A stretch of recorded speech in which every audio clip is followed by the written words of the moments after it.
miseria e a fame sempre apreta refugiada na ladeira. Ali sempre se senta na queima de problemas. Non pode máis.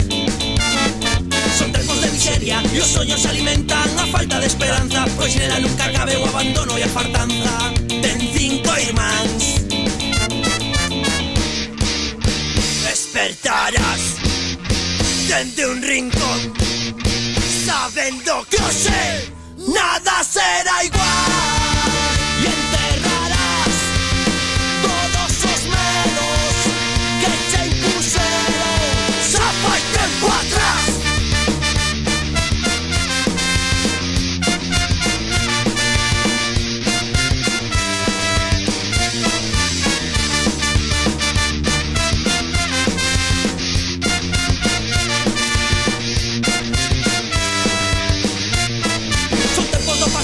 Na cara se reflexa o inimigo, está na casa, vixiados pola iglesia e atrapados nun abismo sen solución. Son tempos do fascismo, tempos dun largo inverno, vosa luita, resistencia, soportar tantas hostias como clases de violencia por ser muller.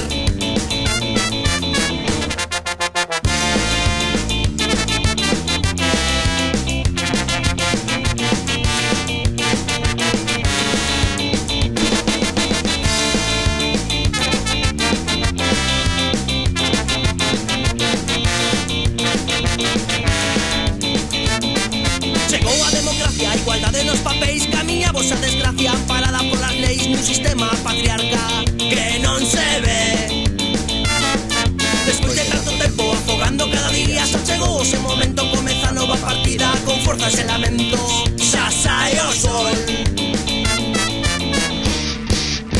Despertarás dende un rincón, sabendo que hoxe nada será igual.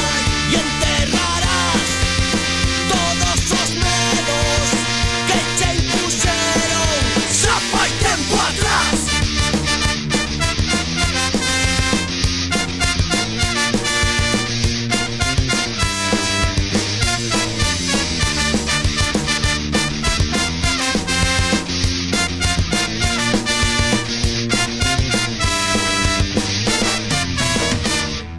Por ser muller, robaronche voz, dignidade e orgullo. Por ser muller, arrincaronche o último alento. Por elas hoxe caemos e sabemos erguernos. Por elas hoxe non calamos. E con elas facemos un camiño longo, longo pero nunha soa dirección. Sempre, sempre cara adiante. Por elas e por nós, a loita continúa.